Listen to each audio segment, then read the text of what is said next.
T'as plus de tabasco? Bah, va faire du snowboard et tu te casseras le scaphoïde. Ah coucou!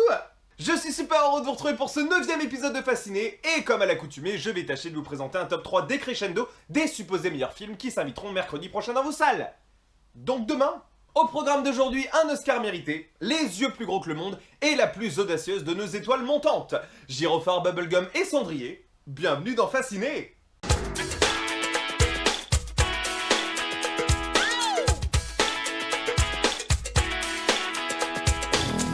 Levons tout de suite le voile sur le numéro 1.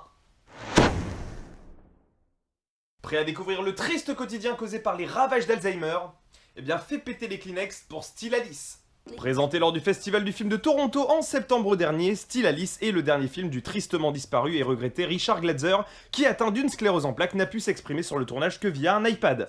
Mais revenons à des choses un peu plus joyeuses, puisque Still Alice marque la consécration ultime de son actrice principale, puisqu'après avoir reçu un BAFTA et un Golden Globes, elle s'est vue remettre l'Oscar de la meilleure actrice après 30 ans de carrière. Le tournage de son côté n'a duré que quelques jours, puisque la belle rousse était occupée avec le tournage du dernier volet d'Hunger Games. Côté scénario, on suit la brillante Alice Holland, une professeure linguistique de renom qui mène une vie paisible aux côtés de son mari, interprété ici par Alec Baldwin, ainsi que de leurs 3 grands enfants, comprenant Kristen Stewart, que vous avez vu dans Panic Room. Et c'est tout. Mais lors d'une conférence, elle commence à perdre ses mots et un diagnostic tombe dont la sentence est sans appel. Elle est atteinte de la maladie d'Alzheimer. Nous suivrons après cela l'évolution des liens familiaux qui auront tendance soit à se fissurer, soit à se fortifier comme jamais. Mes réponses demain dans vos salles. Comme cette circonstance, on va inévitablement tomber dans le pathos avec un sujet qui traite d'une affection neurodégénérative qui est la 4ème cause de mortalité en France. Mais dans ce cas précis, la pathologie est précoce, ce qui dramatisera davantage l'œuvre, surtout quand on sait que 3 millions de personnes sont atteintes par ce fléau en France, comprenant les malades ainsi que les accompagnants. Et donc, pourquoi Still Alice ? Eh bien déjà, à titre personnel, je suis extrêmement friand de ce genre de drame qui crée de l'or avec des budgets honorablement faibles. Et le sujet semble avoir été traité avec honnêteté et sincérité. Tout comme le jeu des acteurs d'ailleurs, qui, je vous le rappelle, lui a valu quand même une statuette. Le film pourrait tomber dans l'armoyant de bas étage pour faire pleurer dans les chaumières. Mais il a l'air d'éviter le piège avec classe. Alors croisons les doigts pour qu'il se respecte. Et tout de suite, le maintenant si.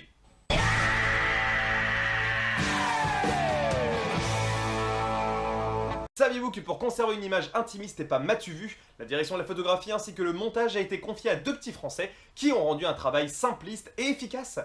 Non, eh bien maintenant si.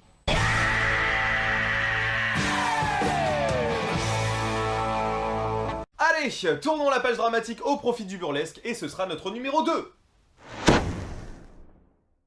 Statistiquement, je me tourne vers vous mesdames parce que nous avons un nouveau Tim Burton. Wouh! Big Eyes est la 31ème réalisation tout format confondu d'un des réalisateurs les plus atypiques et influents de sa génération. Produit avec un budget dérisoire de 10 millions de dollars, ce film s'inscrit dans la liste des projets les moins coûteux de Burton. A titre de comparaison, Alice au Pays des Merveilles a coûté 20 fois plus. Initialement, les rôles principaux devaient être occupés par Reese Witherspoon et Ryan Reynolds, mais c'est finalement la belle Amy Adams et le brillantissime Christophe Waltz, dont on a parlé dans l'halluciné sur Inglourious Basterds, qui ont repris le flambeau. Burton ne signe ici que son second biopic après Ed Wood en 94, qui a permis à Johnny Depp de se révéler. Mais jetons un bref coup d'œil au scénario. Nous sommes fin des années 50 et nous suivons l'ascension fulgurante de Walter King dans le domaine pictural, à travers des peintures singulières représentant des enfants tristes aux grands yeux. Mais la terrible mascarade se dévoile et le monde apprend que Walter s'est en fait approprié tout le travail de sa chère et tendre épouse en récoltant tous les lauriers. Nous suivrons par la suite la débâcle médiatique que cela a entraîné, ainsi que la relation tumultueuse qui unissait nos 2 protagonistes. Tim Burton s'attaque ici à une œuvre qui le passionne tout particulièrement, étant lui-même un grand adepte du travail de Margaret Kim, et il en possède d'ailleurs une belle collection. Il aurait d'ailleurs à maintes reprises dissimulé dans ses œuvres quelques clins d'œil en référence au travail de l'artiste. Et pour boucler la boucle, il a même demandé à la peintre de faire un petit caméo dans un de ses films, histoire de l'immortaliser dans son propre travail. C'est mignon, hein? Oh. Et donc, pourquoi Big Eyes? Eh ben, dans un premier temps parce qu'une œuvre de Tim Burton, quelle qu'elle soit, ne se refuse jamais. Son univers déjanté a la capacité de s'appliquer et de s'adapter à n'importe quel sujet, en ayant cette qualité de briser les codes pour créer une œuvre à part entière. En 45 ans de carrière, il a su devenir l'un des cinéastes les plus respectés des studios et être adulé par tout l'actorat hollywoodien. Et ce n'est pas le classicisme de Big Eyes qui dérogera à la règle. En tout cas, j'espère pas. Et je pense pas. Et avant de passer à la 3ème marche du podium, le maintenant si.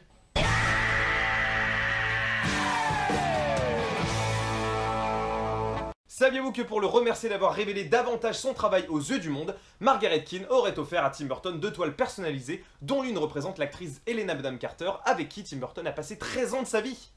Non, eh bien maintenant si...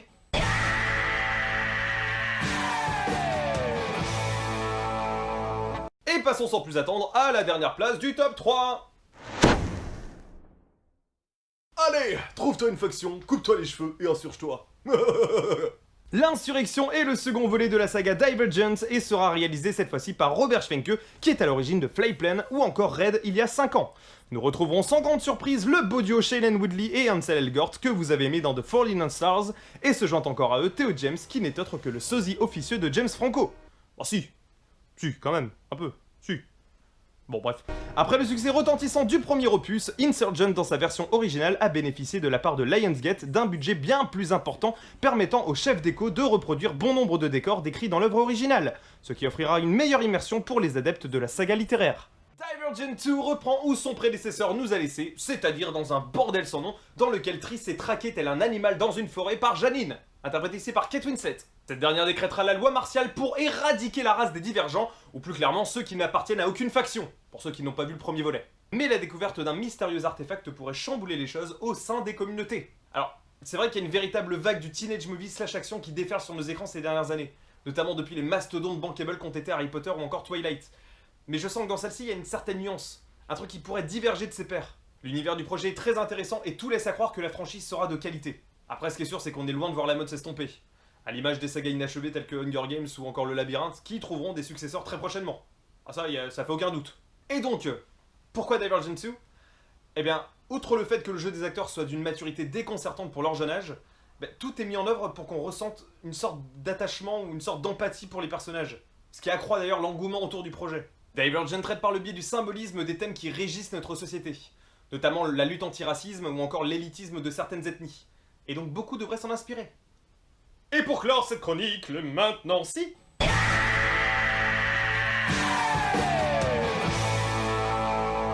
Savez-vous que pour éviter les spoilers et les fuites par rapport au tournage, le film a été rebaptisé Mineral sur les panneaux du plateau? Non. Eh bien, maintenant si.